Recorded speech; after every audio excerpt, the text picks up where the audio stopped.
Today, I'm hanging out with Candace Cameron Bure, the Full House icon turned producer, author, and entrepreneur. We talk about her TV experiences in the 90s, her strong faith, and what it's really like staying true to yourself growing up in Hollywood. She looks back on her time on Dancing with the Stars, sharing some hilarious behind-the-scenes moments and what the show taught her about confidence and discipline. She opens up about body image and raising her children in a world of pressure and comparison. It is honest, it's inspiring, and full of wisdom. You do not want to miss this.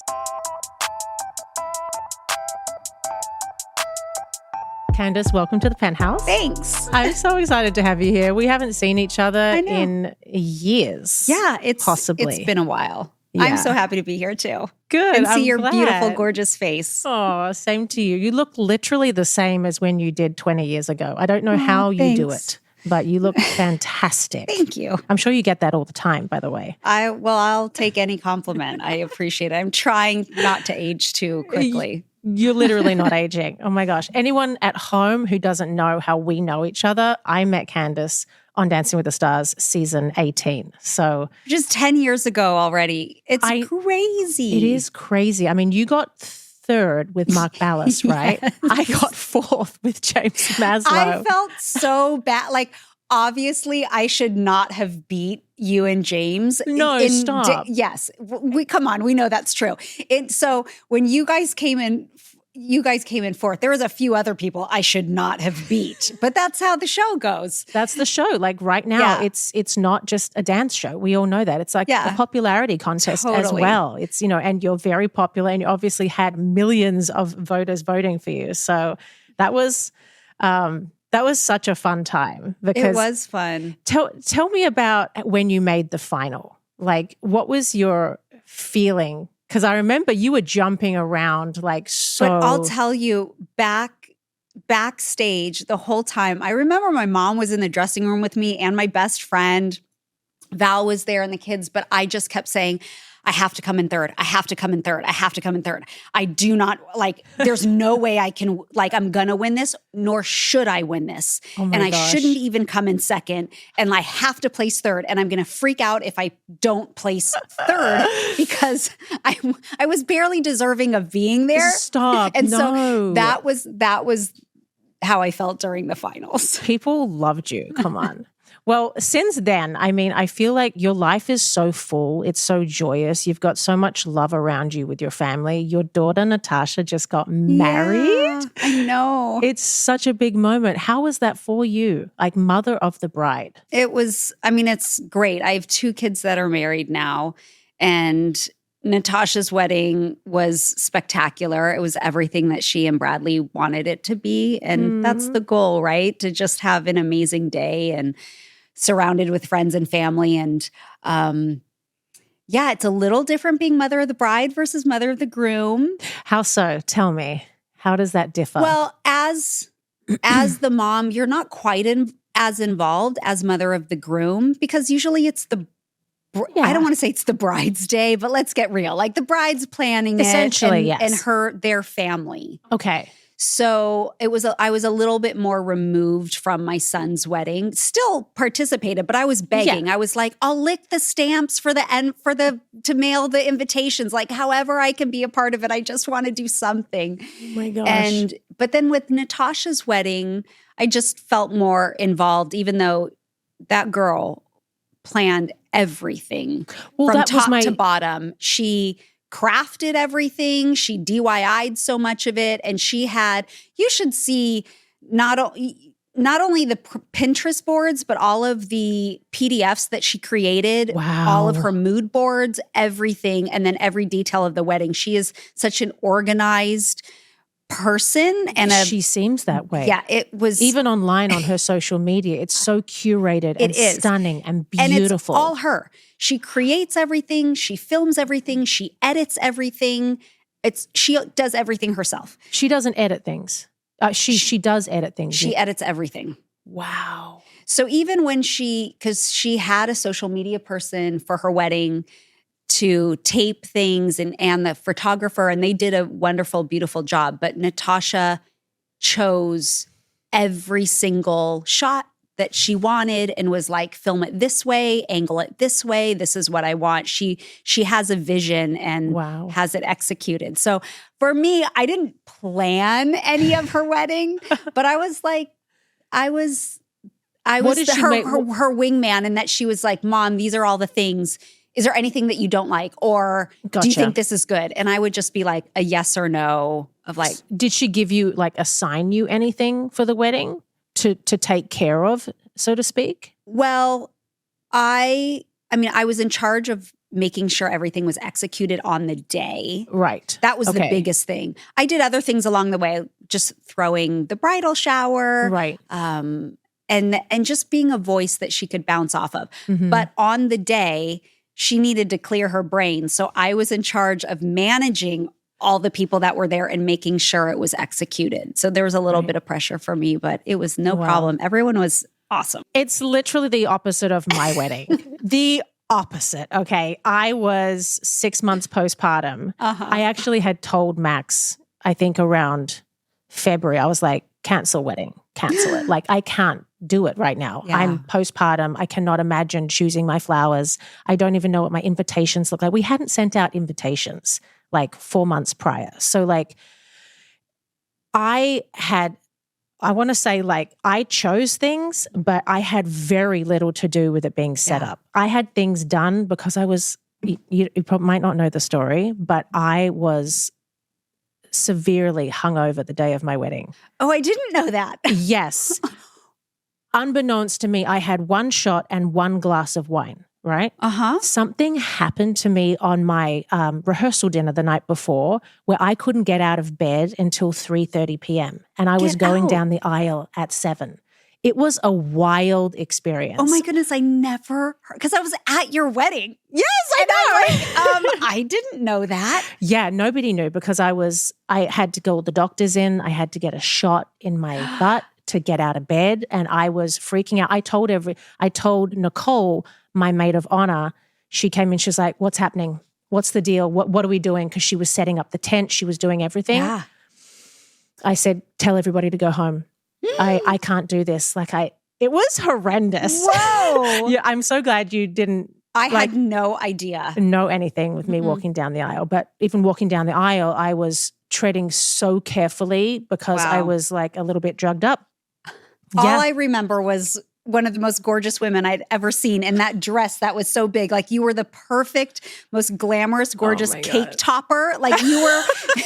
I was a cake topper. You were the epitome of the most gorgeous bride. So that's all sweet. I remember from you walking down the aisle. Would have never known. That makes me very happy because that was a crazy, scary moment. Okay. And Bradley, tell me about Bradley. Did you know he was the one? Tell me about Bradley. You're getting the scoop here. I've never talked about Bradley. Oh, I mean, you don't have to. I was just interested because, like, you know, your daughter, I'm sure, obviously you want the best for her. And obviously she's so beautiful, so gorgeous. Everyone would want to date her and be with her. But why Bradley? Was he just like the number one choice? You know, they're so darn cute together. When Natasha and Bradley had been friends for a while before they started dating. And we kept hearing, and we were on vacation a year prior. We were all on a family vacation together. And she kept saying like, oh, like, I'm not going to go to dinner tonight. I have to pack my suitcase, or I'm going to reorganize my room, or and the next night, like, I'm not going to come to dinner. I have some things. I got a lot of sun today. And we were finally like, who are you talking to? You're not packing your suitcase. You're talking to someone. And it was like, oh no, Bradley's just my friend. Bradley's just my friend. Bradley's just my friend. And then she said it too many times. We were like, no, you know, something else. You guys, there's something there. And so it was very, very cute in that developed and he really had wanted to date her for a very long time. And he stuck at it. He did. And so when they started dating and we all had lunch together, like Val and I and Natasha and Bradley for the first time to meet him, like he's just a lovely human being. He's just a very sweet and tender guy. And you can, I think for a parent, you just want to know that that man or that woman with your son, that they just love them. And Bradley just adores Natasha. That's all you want. Yeah. Yeah. And so we could see why she fell in love with him. And they're really are so cute together. So cute. Their photos online, I know. She was the most beautiful, chic bride as well. Yeah. So proud. She is a beauty. But they're really fun and adorable together. And I really think that they bring the best out in each other. Perfect. Yeah. Oh, good. I'm glad Val approves too. Yes. Because he would probably be the one, Oh, yeah. Val doesn't hold back. Mm-hmm. It's like so my weird. husband. Every time I say, well, I love that, there's a Val and a Max in your family, and I have a Val and a Max. I mean, same spellings, guys. Although Val, like your Val, not your Val, but the Schmarkovsky Val is, he's Valentine. Yeah. But mine is Valeri. So different name, but still goes by Val. But then your Max and my Max are the same spelling too. So is your Max Maxim? Mm-hmm. Yeah. Okay. Yeah. Lots in common. So depending on who I'm talking to, and I'm talking about Val and Max, sometimes people are like, wait, the Dancing with the Stars guys? Oh my gosh. That's so funny. Oh. Okay. I want to take you back to 2014 on Dancing with the Stars. What was your experience like from top to tail? I know we struggled with some memory stuff, didn't we? With the choreography and all of that. Very much. Yeah. What did you and Mark do to kind of combat that and to get through every single week? You made it all the way to the end. I made it to the end, but I tell you, it was one of the best experiences of my life just as a whole. It changed me. It gave me a confidence that I didn't know I needed or that I had. And so the whole experience was really wonderful. Okay. However, I digressed every week in my mental state and capabilities. It started off being like really fun. And then the nerves get you when you're going out. It's live television. If you mess up, you mess up. And even the pressure of the dress rehearsrsal. You know what? Sometimes dress rehearsal is worse than the live show. For some people. They were both excruciatingly painful for me. Okay. I loved it, but I've never had nerves like that. They were out of control. And every week that I went further and further, I became a basket case. I mean, so much so that they sent us to therapy one week. They're like, you need to go talk to a therapist, because I was like, I can't remember anything. I can't do it. The pressure just felt so real. Debilitating. Yes. Yeah. And so I was in my head that entire season with nerves, and I had such fear of disappointing Mark and disappointing myself and all of that. So it's funny because you are a performer, you're an actress, you are go, live shows all the time. Yeah. So it's so funny how sometimes that doesn't translate onto the dance floor. Because it is a new craft, obviously. It's a new craft, right. And I think with a lot of performers, you want to be great at everything. Of course. And you get retakes too sometimes if it's not live. Exactly. There's zero. It's just live. You go out there and whatever happens, happens. So it was a whole level of pressure that I'd never felt before. And because I am a high achiever, and knowing that I'm not the best at this, it just, the pressure built up for me even more. But it's funny because from what I can remember, I didn't go back and watch every episode. You weren't terrible. I got to say, you really weren't. Like, it wasn't like I was like, like that is so hard to watch. No, I don't think I was terrible. No. But compared to some of the other dancers, like Charlie White was he was Meryl's ice dancing partner. Yes, he was with Shauna. Yes. Yes, and he was amazing. So when you look at the capability of a dancer, I mean, I just didn't compare. And that's okay. Again, that's not totally what the show is about. No. So I don't think I was terrible, but I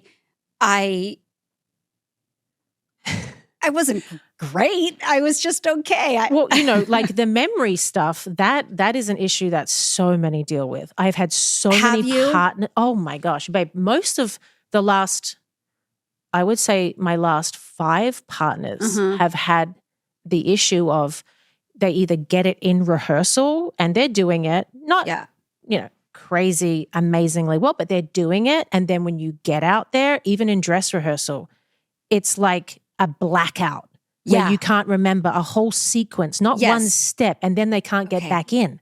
Oh, that makes me feel better because I had one complete blackout during a dance.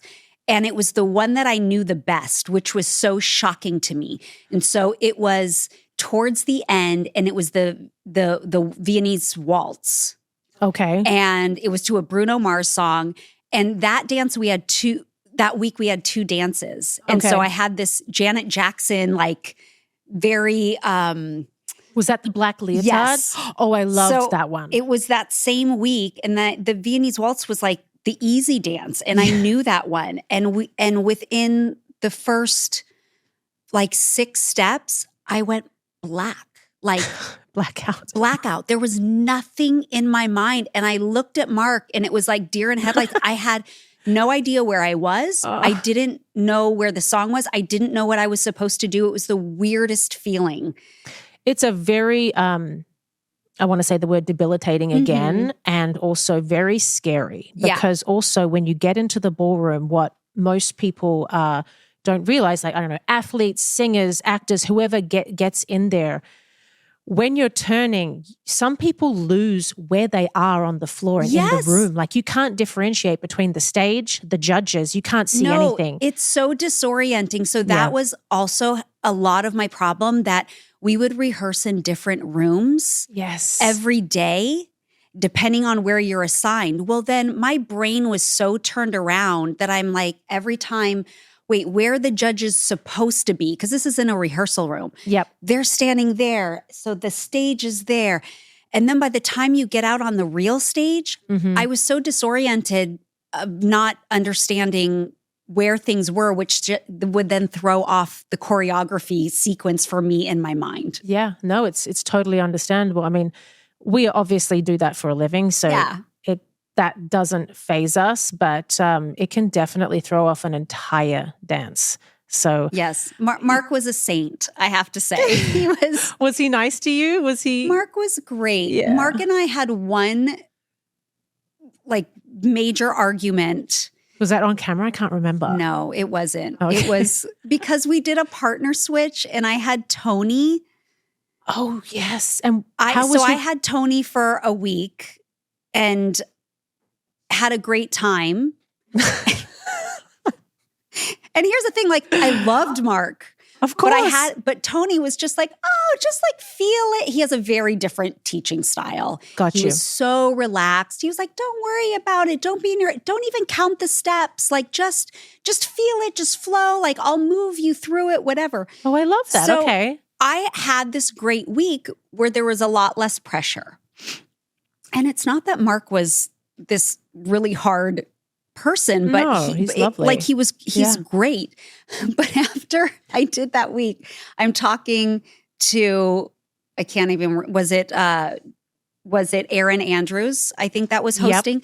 Yep. So Erin asked me a question about how is this week? And I go, it was so great. This week was so good. And I gushed a little about how easy it felt. Right.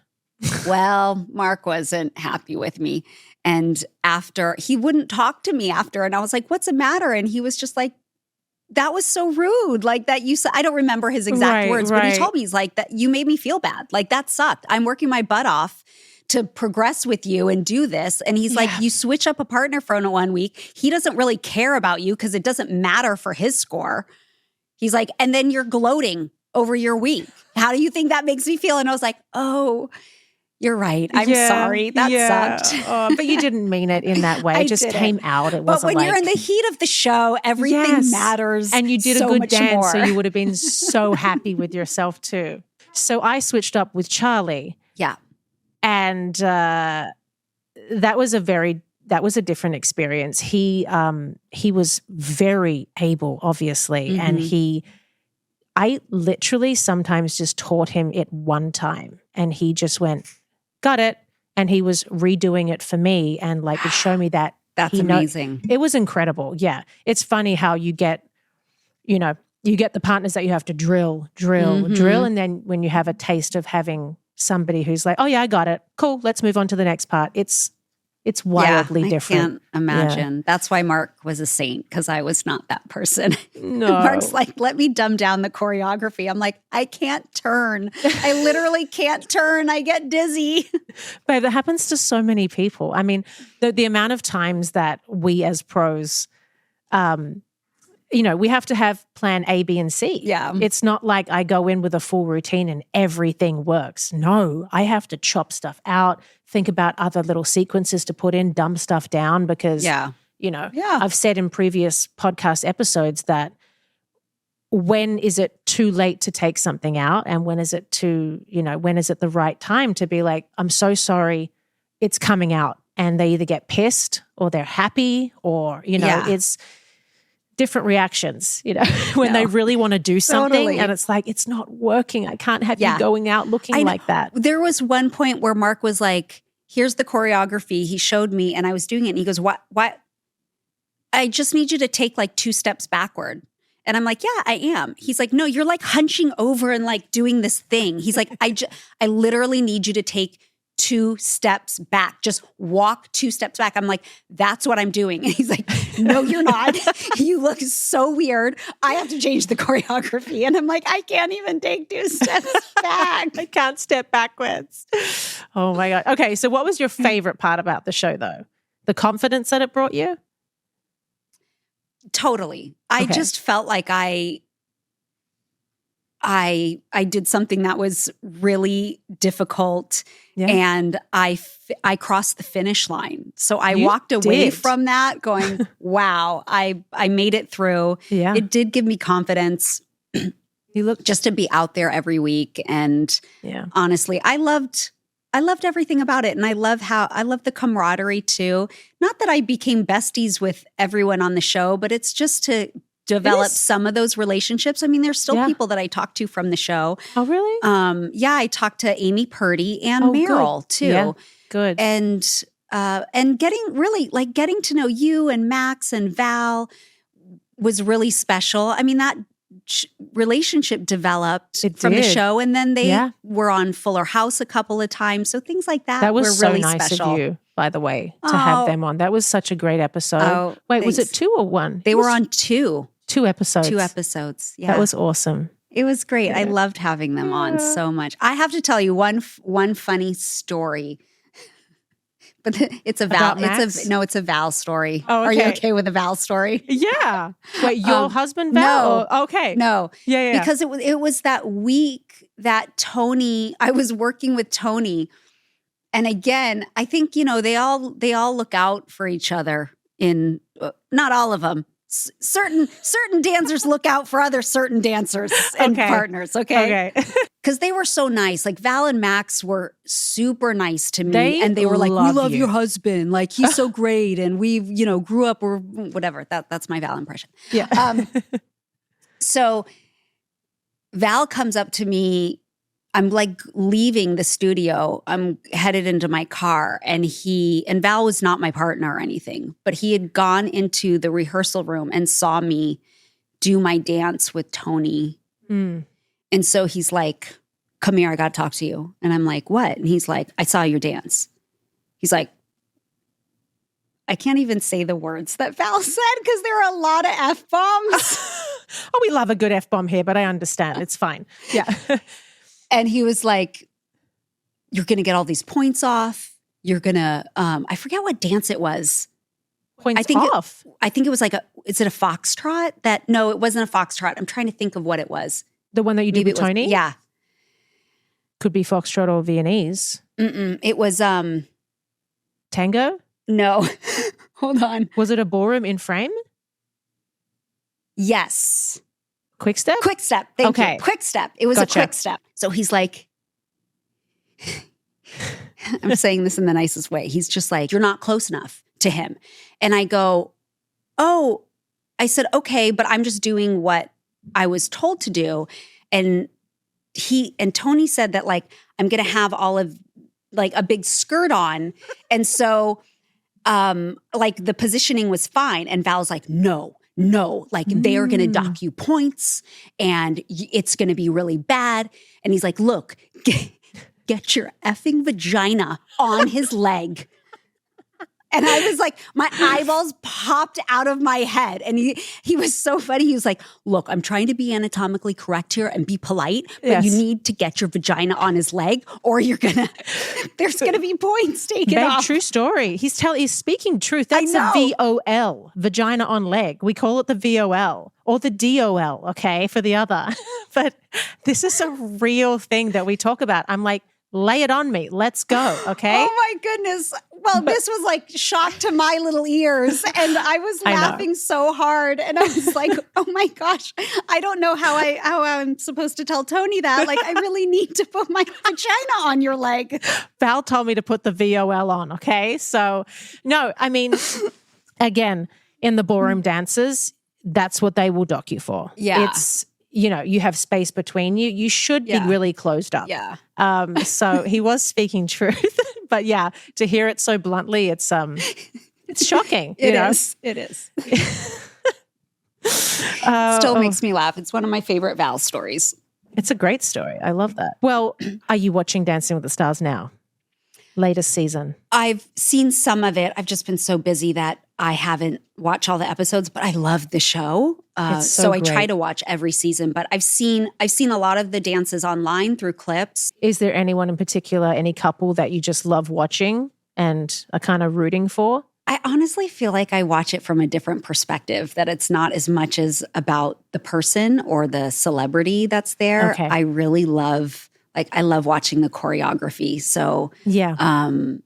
And also everyone's ability. But I'm going to be honest, there's some people that I don't even know who they are on the show because they're not shows that I watch. Right. And there's a lot of, there's TikTok, that has a lot to do with it as well. Like social media people, like very influential social media people are there too. So, yeah. So that's why it's not as much about the celebrity for me at this point. I just want to see really good dancing and interesting choreography. So I think some of my, and gosh, I don't even know some of their names, but like, I'm going to say like choreography, Mark always kills it. So I just love his choreography. I love Whitney and Robert. Yes. Right? They're he's adorable. He's adorable. Just so sweet. He's my favorite. I love watching because you want to feel something with the people. And so you automatically feel something towards him and his family because you know his family, even if you don't really know them. Like, absolutely. There's just feelings that come along with him and they're all good and positive ones. And then he's just like the happiest, sweetest person. And he's good. And he's great. He totally is. He's got the list of things that it takes to literally win the show like his sister. So yeah, exactly. It'll be interesting because there's a lot of great dance talent on there too. So it will be very, very interesting. Okay, so you recently just did The Masked Singer and you were Cherry Blossom. I need to know how this all works. Are you really singing? How is it underneath that big, large head? Like, how did you feel going out there singing? Terrified. I was terrified. I don't think I could do it. I think the singing was worse than the dancing in terms of fear, the fear factor. Well, that must be very high then because dancing was high. Well, I think that's why I was the first one that was booted off in my round because I only got to sing one round. And oh, no. It was interesting because, it's wild, The Masked Singer. It's really wild. And it's a little claustrophobic because you have that huge head on. You can only see about 2 or 3 feet in front of you and from a very low angle. So you kind of feel blind out there. Like you can see your feet and that's about it.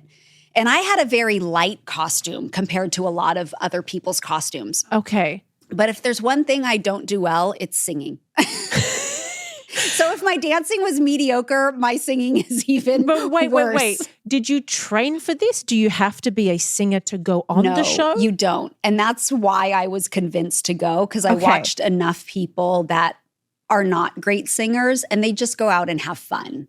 So do they auto-tune you? Did you sound good or? I mean, listen, I practiced a lot because I'm not going to go out there and purposely make a fool of myself. Okay. So when I got the call, I called a vocal coach immediately. And I'm like, I don't sing well and I just need tools. Wow. I need tools to help me be the best that I can be at this point in my life.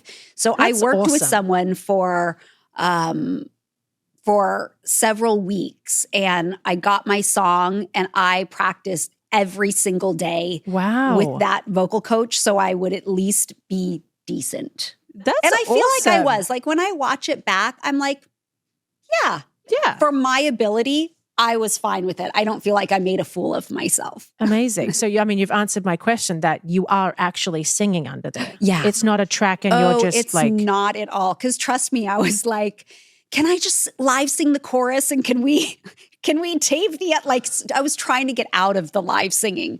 And they're like, oh no, no. Wow. It is, you're singing live. Everyone is. So it was scary. I wouldn't be able to do it. No. But here's the thing. I perform my song and they isolate you. So I don't even know. Nobody knows who else is on the show.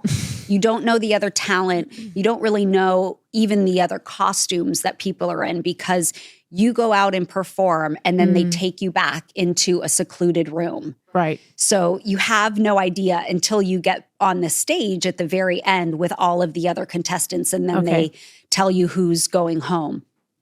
Well, after the performance, my husband was with me and then we're sitting for a couple of hours because it takes a while for them to go through the show. They don't tape it live it just takes a whole day to tape an episode. Right. So we're sitting there and I'm just panicking even after I did it. And I'm like, oh, I did it. It was fine. I'm like, I hope I'm not coming back next week. I don't think I could go through the anxiety of being like, I'm done. I don't even want to come back. I hope I lose.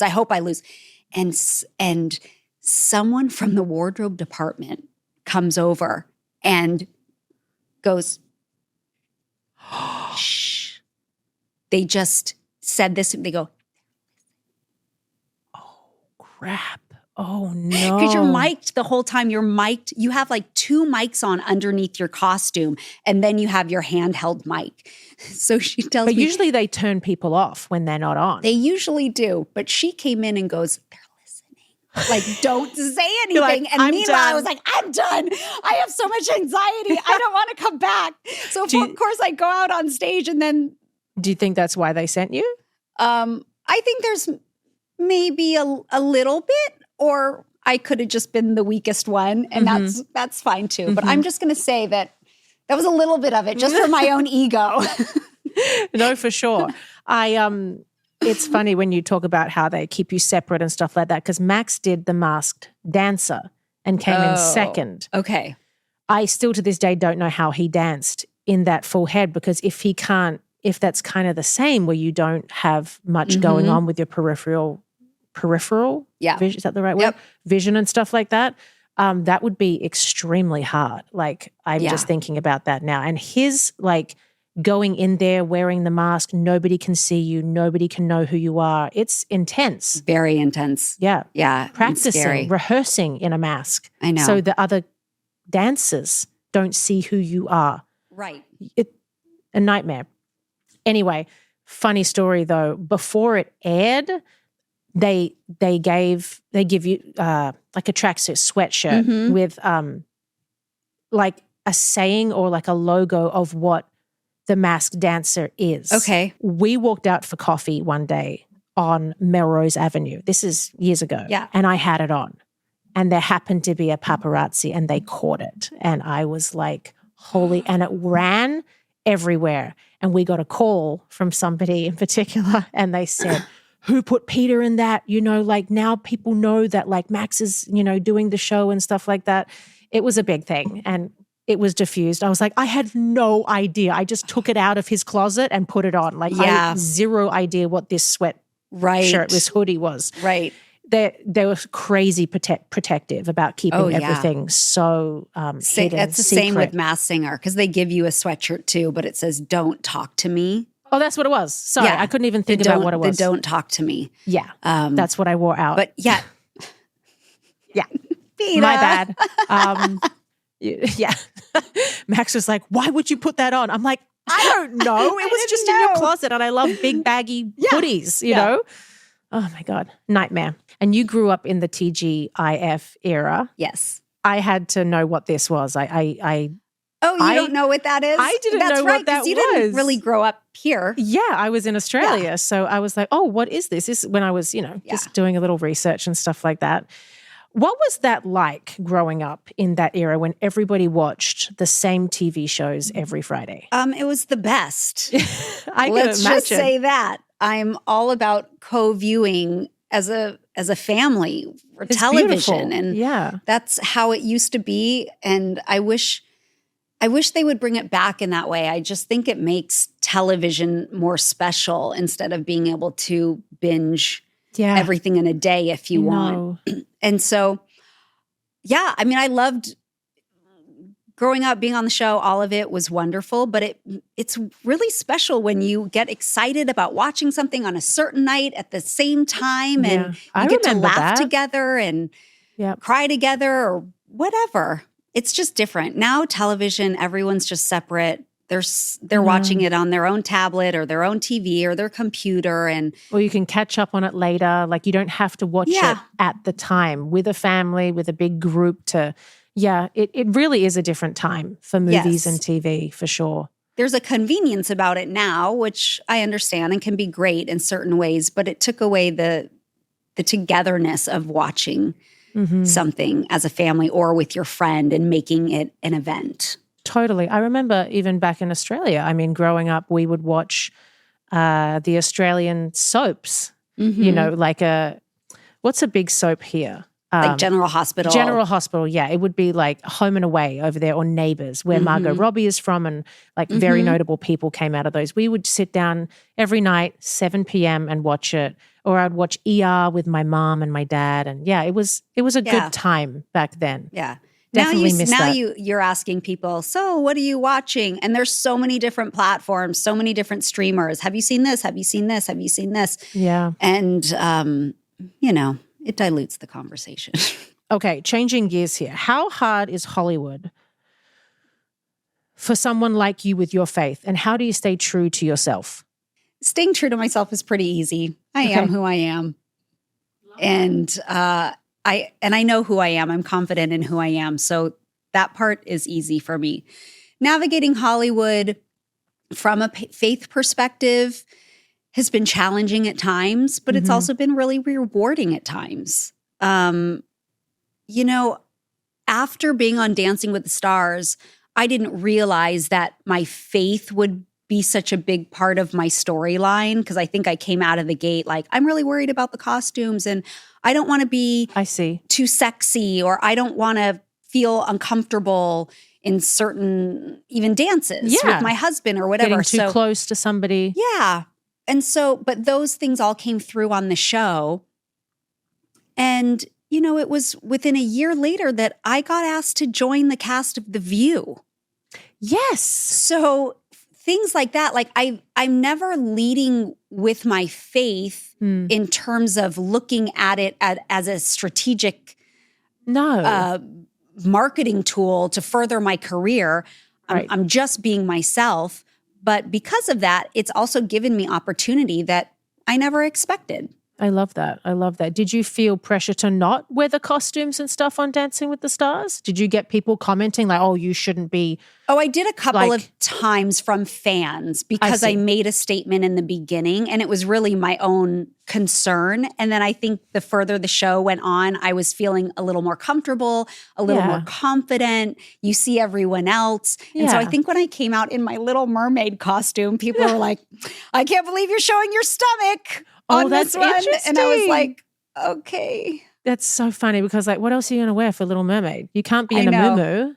No, I had some fans suggest that I should be wearing the wedding gown at the end of the movie, or she wears a gown when she gets her legs back or something. And I was like, guys, come on. Yeah. I had long fringe that covered as much of my stomach, but you still get people making comments. That's totally fine, but it was a genuine concern from me, and the wardrobe department was so awesome. They were like, we'll never put you in something you don't want to be in. They were so great. They're so accommodating. Yeah. I love them. I Daniela, love them too. I know. And Howard, they're the best. They really are. Oh my gosh. This is a big question. How do you deal with public perception? I know you've dealt with a lot of things maybe being misconstrued in the media and stuff like that. People will grasp at words and, change things and, take things out of context. Do you like to stay silent when these things happen, or do you like to use your voice and correct things that maybe aren't true? I've stayed more silent than try to correct it. I think that I don't think that you're ever going to change the minds of the masses that want to believe what they want to believe. Okay. I do believe that much of the media is going to direct a narrative that they want their audience to know. Mm-hmm. And it's very difficult to change that narrative when they've put it out there. And so sometimes I feel like trying to defend myself and speak up for myself doesn't only go well. Makes me look defensive. Okay. And so sometimes I'm like, you know what? I'm going to let God fight the battle, or I'm going to let my fans fight the battle for me. And I tend to stay more silent on it because I just think the people that don't like me are just never going to like me. I'm not going to convince them. Right. But it's it is hard and hurtful when your words are misconstrued, and Absolutely. then it becomes an attack on your character. And it's like, that's the thing that I battle with. Not that I've had a lot of this, but in my early days when something would be said that wasn't correct, I couldn't understand in my early days of being on the show and stuff, how people can write something that's not correct.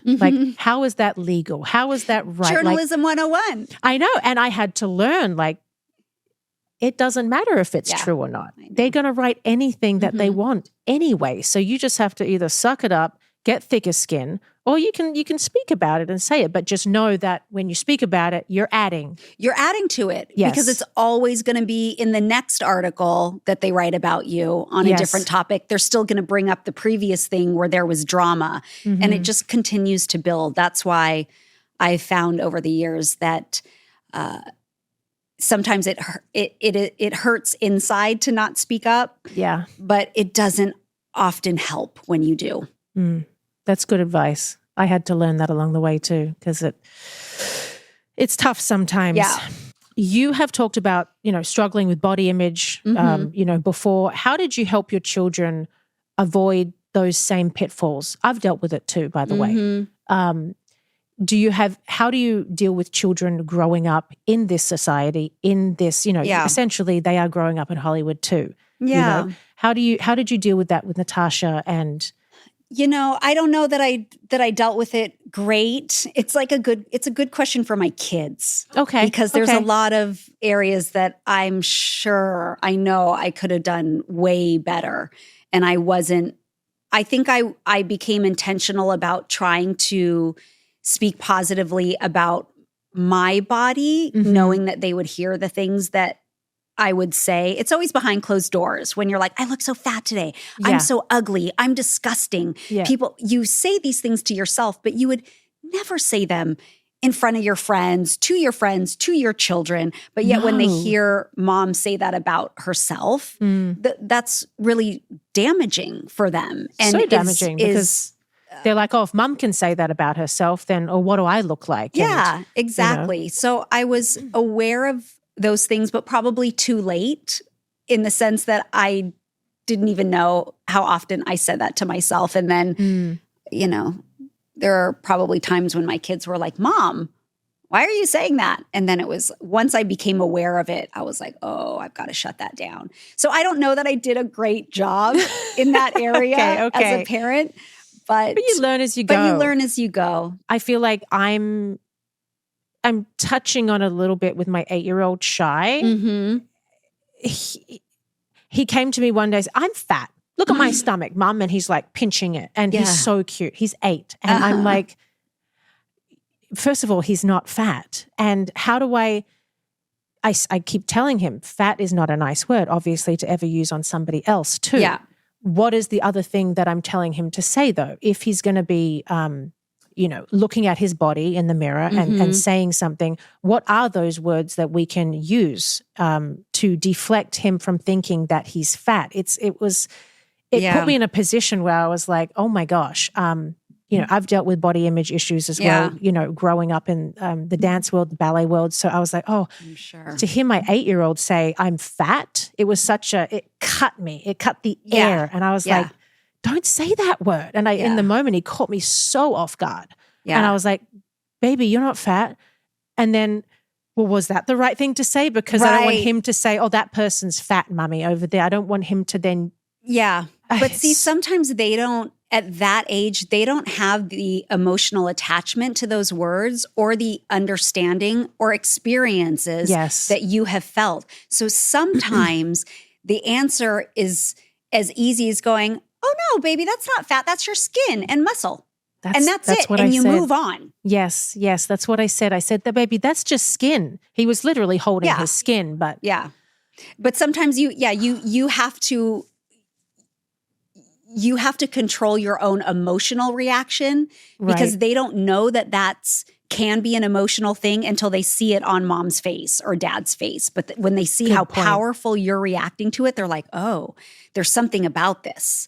And then it can become a bigger deal. But if you just throw it away, then they're like, oh, okay, whatever. You're right. Because now, well, not now, but a couple of weeks ago, he would then throw it at me like, I'm fat, Mum, because he knew that it got a rise out of me before. Yes. So you've good on you. Okay. Now I know just to I'm only learning because I have adult children now. I've made lots and lots of mistakes along the way. Oh my gosh. You just want to do your best in those moments. And it's tough navigating You're doing children. A great job. Trying my best, babe. You are. Well, you are so busy filming movies. You have a live tour. Can you tell me about that? Yeah. So I'm doing a 4-city live tour. I think there's only tickets left in Michigan, Grand Rapids, Michigan. Amazing. You sold out. Yeah. That's amazing. Excited. And, I too have a podcast, the Candace Cameron Bure podcast. Yes. And it's been a beautiful thing in my life. I've been doing it for 3 years. We deep dive on topics. So I have one co-host for 3 months. And we will talk about one specific thing like parenting, but we go really deep into topics. Oh, I love that. And so with this, I love being able to bring someone that is a quote unquote expert or just knows a whole lot more than me and is that I can be a guide for my audience to give them information and tools and think about things from a different perspective. And with that, I love connecting with my audience. And so it was like, how do we continue connecting and how can I do that in an even more tangible way? And so the live tour got brought up and I was like, yes, I would love to do that. I mean, I love an audience and that we taped Full House and Fuller House in front of a live audience every week.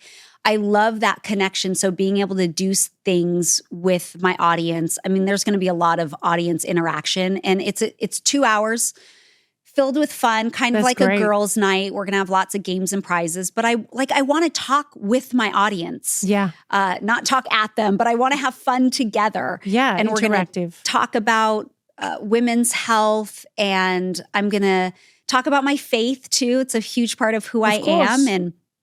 And so just to have a great evening. Who are you going to have with you there? I'm going to have Kira Stokes, who's been my fitness trainer and one of my best friends for about 10 years.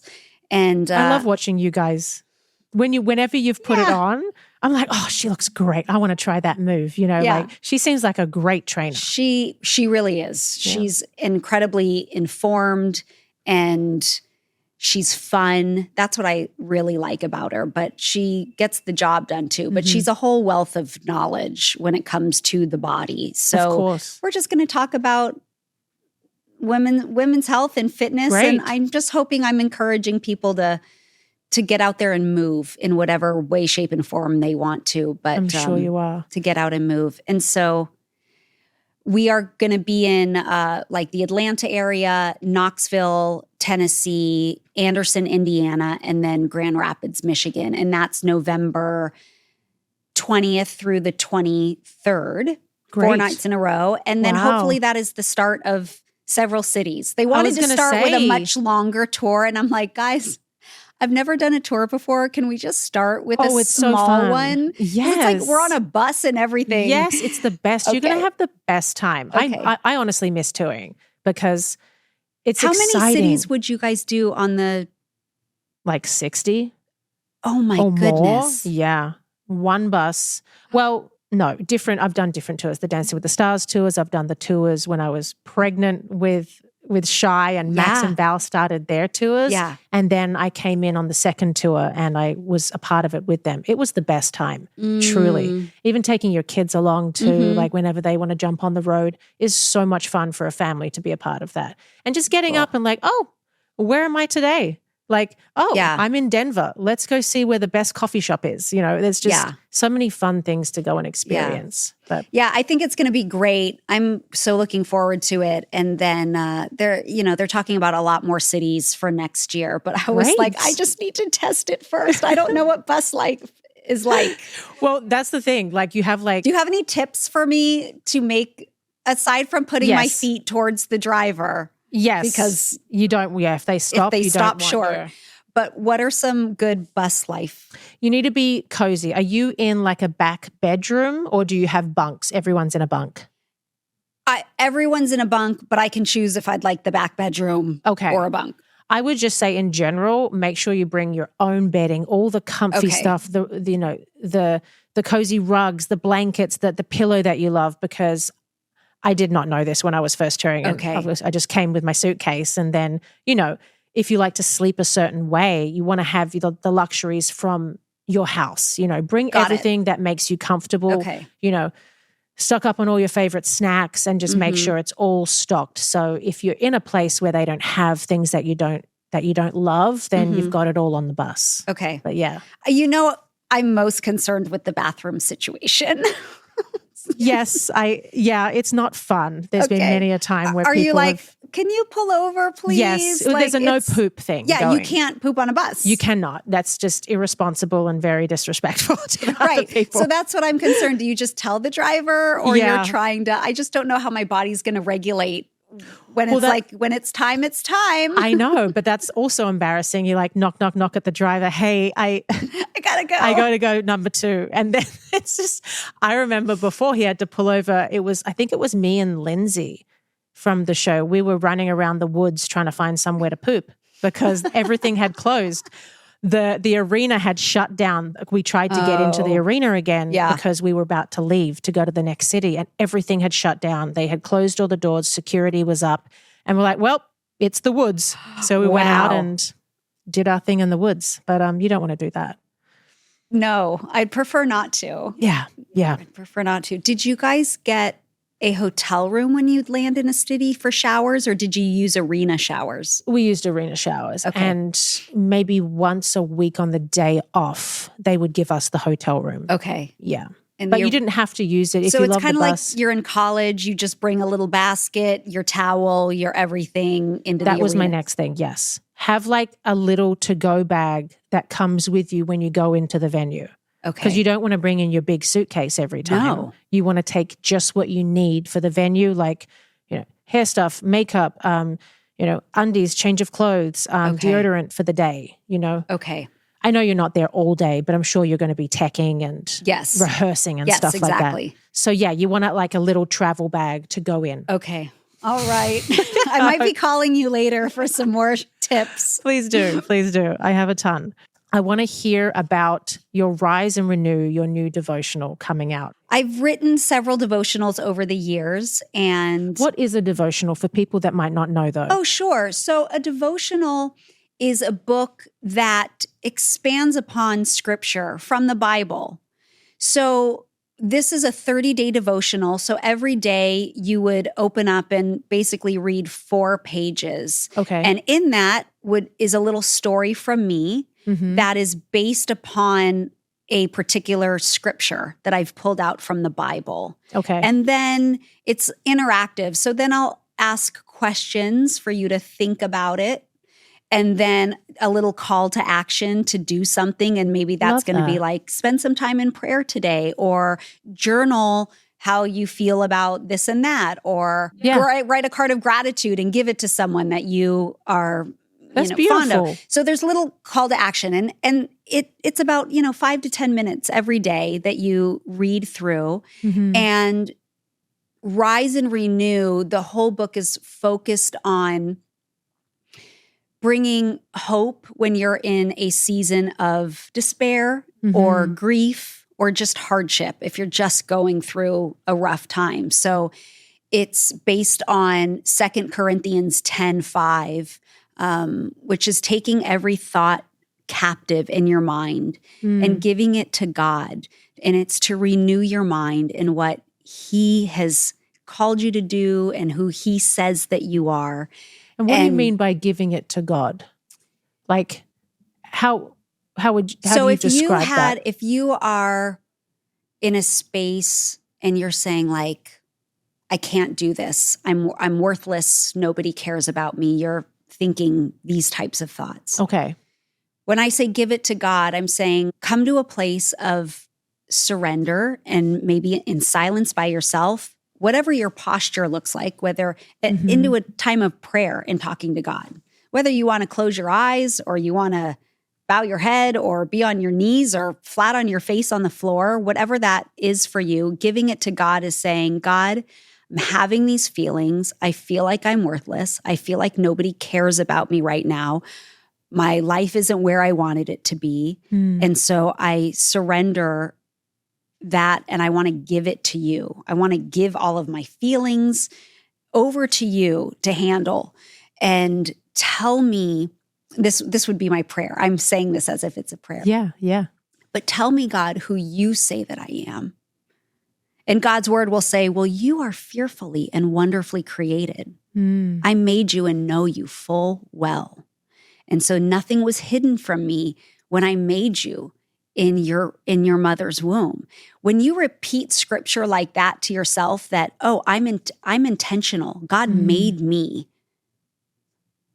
wonderfully, fearfully, intentionally. Those are things that can renew your mind and your spirit. To really have those thoughts, those negative thoughts that the world may be telling you, that your mind may be telling you, and saying, I need to replace those thoughts. That's where the scripture comes in, to take every thought captive, giving it to God. I need to take the things that I'm thinking that are not truthful, because I'm not worthless. No, yeah. And replace it with what God says. And in his word here, that's where the scriptures, that's the truth. Right. No, you are fearfully and wonderfully made. So I need to then say, I'm not worthless. I'm fearfully and wonderfully made. Other people will call that discipline something else. You might say you're meditating. You might say you're reinforcing positive thinking. But all of these positive things, it's all coming from the word of God. It's coming from the Bible. And so that is an important distinction to me as a woman of faith. It's beautiful. So that's what the whole book is about. And it's to give you hope and find strength and joy from the source, which I believe the source of all joy and strength and love is God. Now, can they write in the book too? Okay, so there's like you lines can totally, to be able to journal like, in mark there. up books, man. Whoever made the rule that you're not allowed to write in books, that's crazy. Maybe it was just for school so they stay precious, but I think every book should be marked up, underlined, highlighted. I feel like you want to inspire women to get back on track. You know, it's not just for women though, right? No, anyone can read it, but it's definitely geared towards women because I write a personal story in every chapter. So I'm going to naturally gear my stories towards being a mom or being a wife, things like that. But anyone can certainly read it, and any age can read it. Also, because I get asked that a lot. Like, I'd like something for my teen daughter, and some of the stories might not be as relatable because I am a mom, but it's all appropriate and understandable at a level for any teenager and up. Okay, that's good to know. I mean, you've been so strong in your faith. How do you believe so confidently?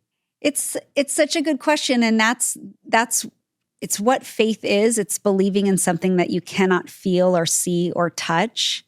And yet, when I read the Bible, I mean, it's my goal in life to get people to read the Bible. You can decide after whether you believe it or not, but when people discredit or don't believe in the Bible without having read it, I'm like, well, have you read it? Yeah, absolutely. That's a great point. The Word of God says that it is living and active, and it truly is. You can read things in the Bible one day, and you can read them on it's another day, and it's like the words pop off the page and they speak to you.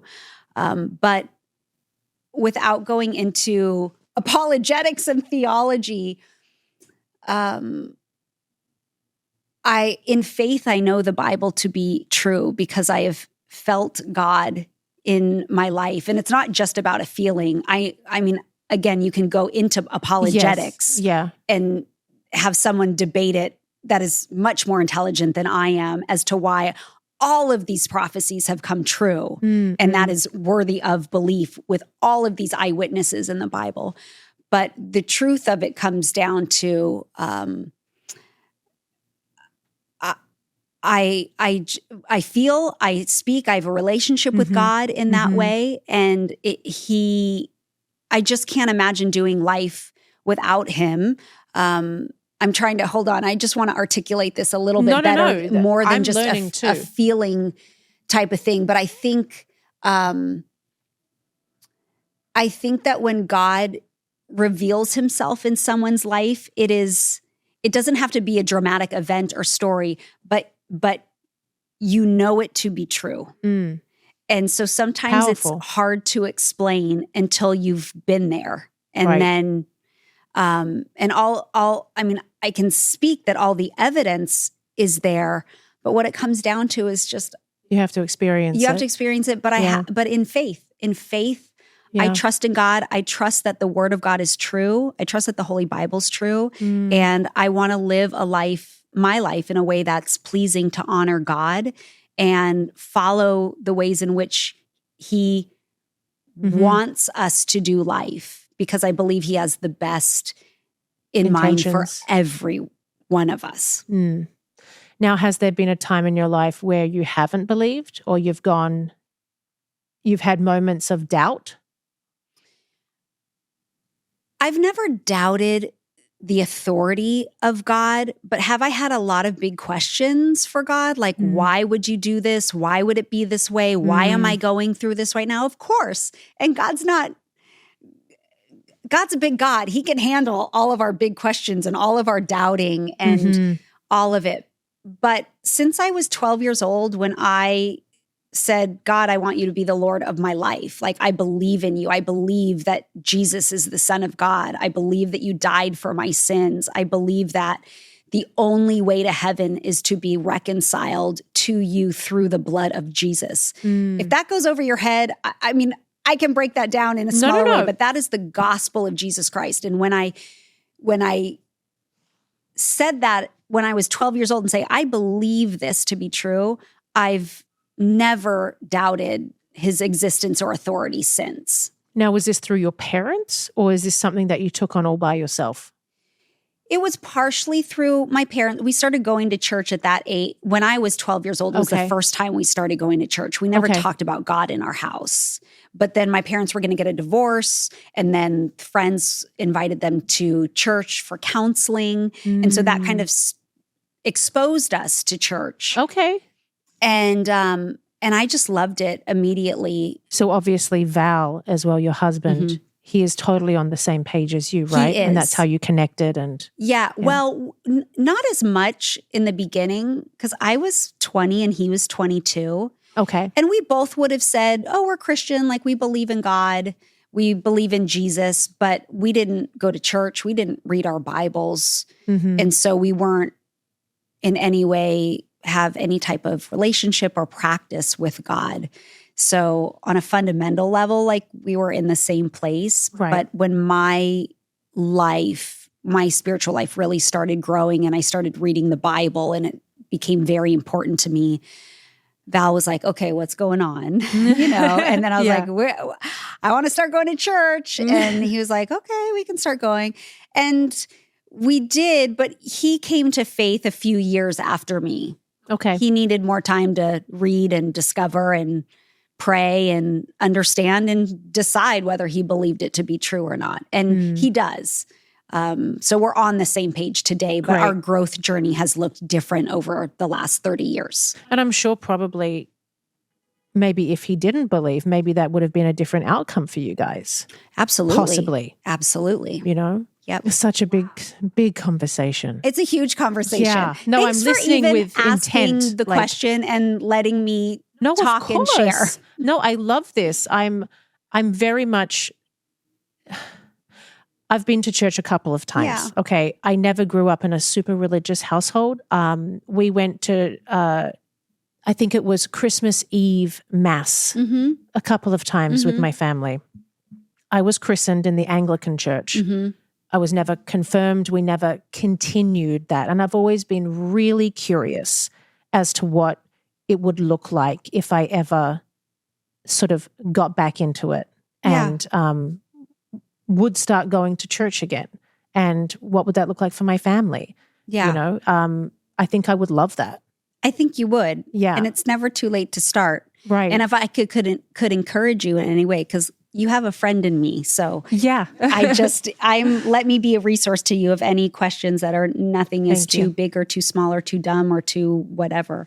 Honestly, I think most of my thoughts are dumb. I'm just like, why am I thinking that? Like, they never are. Like, am I really going to go to hell? Like, there's things that I understand. They're big questions though, and they're heavy questions. Yes, and like we had Teresa Caputo come on, and she is the Long Island medium. Yeah.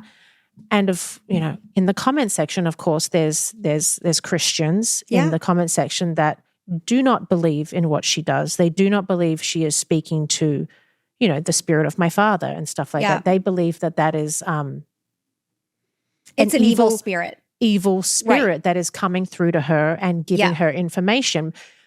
But on my end, I'm like, how does she know all of this? We had a evil beautiful spirits know all of that. They're in the spiritual realm. Again, I'm not an expert, but I would be on that side of like, I'm not going to listen to her because God's word says to not open that door. So as being obedient, that's why there's people in the comments going like, don't listen to this because it's very specific in the Bible that God says don't. Because the spiritual realm is very real. I have no doubt that she's hearing what she's hearing. And any medium, there's an interesting medium that I will link you to her on Instagram because she is a former medium, was very into all of it. Her can hear it all. Right. Then became a Christian.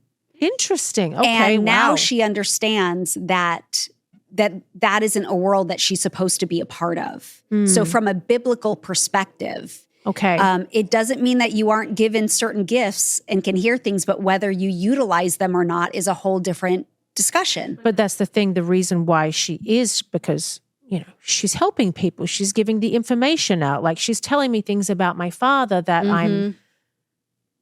puts me at ease, put my heart at ease, just. But here's the bigger question. Do you want her putting your heart at ease, or would you rather have God, who is the God of the universe, caring over you and you trusting in what God has to say and God trusting your heart? Yeah. I would rather trust in a much bigger God that knows everything rather than one woman who's hearing from a spirit that biblically you cannot confirm is your dad. So those are some of the bigger questions. Like, I very much understand your heart. If I lose a loved one and I just want to speak to him. Of course. I just want to connect and like have those moments of course. Again, there's understanding silly, but in all of it. I want to know what he's doing. Yeah. I want to know if he's okay, like where his spirit is. Is it in the room right now? Is it like, is he okay? Like, I don't know what the afterlife is. I don't know what that entails or where we go or what happens to us. I know that there's very different opinions too on those sides. Yeah. I have a very good friend who is Christian, and he believes that there is no more after you die. He believes that. How is he a Christian? No, he believes that once you're gone type of thing. And then there's no eternal life? No, he said that. I was like, because then he hasn't read the same Bible. You have to he thinks that you have to wait until wait before you come before God. Okay. As in like. So like a purgatory in a sense, like a waiting thing. But before that, you're just a body in the ground type of thing. Like, you're just buried. Okay. So it was an interesting thing because I'm like, wait, I thought the spirit comes out and lives forever and, is in the spirit realm. Yeah. In the spirit realm forever. Yeah. What about reincarnation? There's so many things. Like, do you believe that we have multiple lifetimes and multiple souls and that soul will come into another body? Yeah. I mean, I don't believe in any of that. But. Right. Okay. I don't know. Yeah, I know. I get it. These are all. So but here's hard. the thing, Peta. It's so. I love that you're thinking about all of it, and your heart is stirring. And I'm just telling you, anyone can call it whatever they want, but God's stirring your heart. It's God who's stirring your heart to want to think about all of the things that we cannot see and we can't feel and we can't touch. And I just want to encourage you to read the Bible and to open up the Bible. I have never. And I have never. So it's a terrible thing to say, but it's okay. I have never. You shouldn't feel bad, but I know someone who loves the Bible and could put one in your hands today. Yes. Let me be that friend. Okay. That I loved talking about that. Thank you for me too. Sharing and opening up about that. I know you are doing a ton of holiday films. You are like the Christmas movie queen. You're a pro at them. What movies do you have coming out? That's the one thing I'll get a 10 for in my score, or my Christmas movies. I do those well. I might not be able to dance or sing, but I can make a Christmas movie. You're great. I have 2 coming out this year. Okay. One of them is going to be in theaters. It's called Another Sweet Christmas. Okay. And it's a limited release November 30th through December 2nd. Okay. And so just check your local theaters for showtimes. And that's with Cameron Matheson? With Cameron Matheson. Love so it's him. The sequel to, I love Cameron. Sequel to our Christmas movie from last year. Okay. And then we were excited. If you go see it in the theater, there's extras that you're going to see that you wouldn't see anywhere else. And there's also like a gift for people in the theaters too with a little QR code, which is fun. So again, co-viewing, so fun. Encouraging families to go to the theater, make it an event and experience and a fun day together. And then I have another movie that will be on November 15th called Timeless Tidings of Joy. And that's with my daughter, Natasha. Oh, I didn't know that. She co-stars with me and Paul Green. Does she play your daughter in that? Or no, so it's a time travel movie. Oh. Because who doesn't love a time travel Christmas movie? We've got all types of Christmas movies. Crazier they are, the better they are. Yeah. So Natasha actually plays my grandmother in the movie. So I time travel back to 1945. Wow. And I meet my grandmother as a young woman. And she's played by Natasha. That's beautiful. And then I get to understand why, because I have a kind of a frustrated relationship with my grandmother in present day. And when I go back in time, I get to learn why she is the way she is and why she made all the decisions and choices that she did. And it's a beautiful little story. It is different. Because, there are a lot of them that are very similar. Let's just say Christmas movies. I have fallen in love in the Christmas tree lot so many times. Like, how many times can we do Every year we fall in love. How many almost kisses and candy cane smooches and sneaky kisses under the mistletoe can I have? So we try to come up with some different storylines, and this one's different. I love it. It's different, and I love it. What do you prefer, acting, producing, or directing? And how do you choose the scripts that you want to do? Because I'm sure there's a ton that hit your table. There are. I love producing. That's my jam. I've produced, I don't know, probably 20 movies so far. Wow. What's your production company? My production company is Candy Rock Entertainment. Okay. And so I currently, produce all the movies that I'm in, and have produced several others that I'm not in. Okay. But I just love that you're coordinating everything. It's putting all of the puzzle pieces together. And so from start to finish. And I love that the most. And I end up developing a lot of my Christmas scripts. Okay. Or a lot of movies that I produce. But sometimes a script will come across my table where I'm like, this is great. Let's move with this.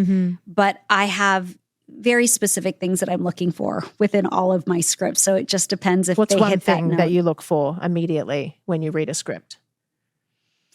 And I know this sounds deep when we're like, and you're talking about a Christmas movie or a mystery movie. These don't seem that intense. Like, they're pretty light and fluffy.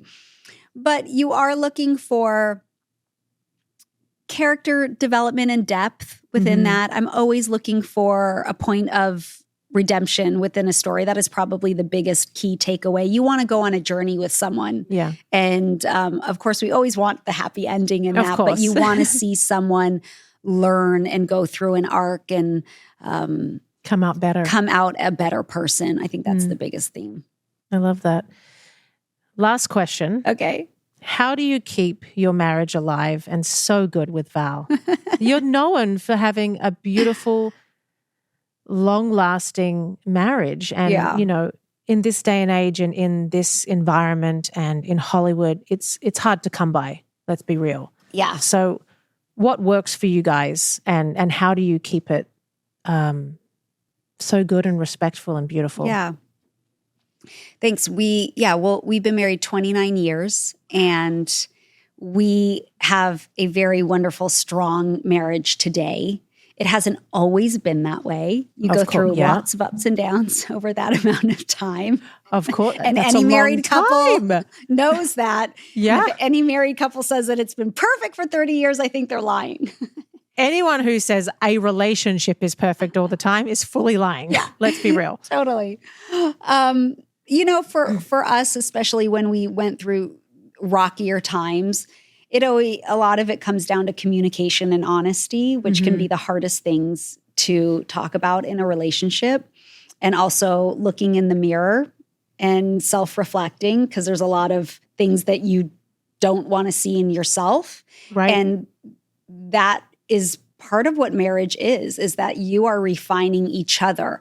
You see all the faults of your spouse. They see all of your faults.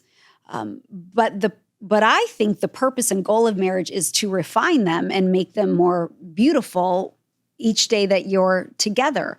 And sometimes, just like in making jewelry, you've got to melt it down to a puddle of metal before you can build it and mold it and shape it into something beautiful, like the ring I'm wearing. Yeah. And so when you think about marriage from that perspective, sometimes you have to become a puddle, and the ugliness has to be exposed and shared. And that's where honesty can be difficult, because it can be hard to be honest with your partner, and it can be really difficult to hear the honesty about yourself. I was going to say the looking in the mirror part, because you don't know you're doing those things. Yeah. And you're not aware of those things, but your partner certainly is. Yes. So taking a good look at yourself is definitely one of the first steps. I love that. Yeah. So you just go through refining each other. And I think that you always, every few years, you have to reevaluate what's working and what's not, because what worked 5 years ago might not be working today because you have 3 kids instead of no kids. I mean, life continually changes and evolves. So evolving the relationship and reevaluating is also important. And but I think when we've gotten most broken down, we just have managed to stick through it. That's the first part, because it's really easy to go your separate ways and not fight through it. Yep. But if you're willing to stick it out and fight through it in honesty and truth and in love, I really believe that you can build a marriage back even better. Yeah. And I feel like that's the place that we're in right now. And it's been really wonderful. It's awesome. I agree with you though with I feel like each time we have a disagreement, Max and I, and then we talk about it, it makes us stronger. It's so corny. Yeah. But it really does help and lift you up to the next level. Yeah. And we've all, been through a lot. You know what I mean? We've been through the miscarriages and him being in the Ukraine war and my father passing at the, it was just, there was a lot going on. And to say that we've come out of it even stronger and loving each other even more, which, you don't think is possible, because the beginning is honeymoon, right? There's no kids. And then we have 3, back to back. And it's a lot sometimes. But I agree that after something like that, sitting down and talking about it, it really does take your relationship up a notch. Yeah. Yeah. It does. Love that. Well, thank you so much. Thanks for having me. Amazing. And I love chatting with you. I love seeing you. And it's we should definitely try to catch up. I'll come down to Napa. I would love it. You're going to come up to Napa. Oh my God. Oh. You're going to come up to Napa. My Lordy Lord. Yeah. And then you're going to be receiving random Bibles texts from me. Thank you. Thank you so much. Praying for you today, Peta. Yay. Thank you, babe. Yeah, you're welcome.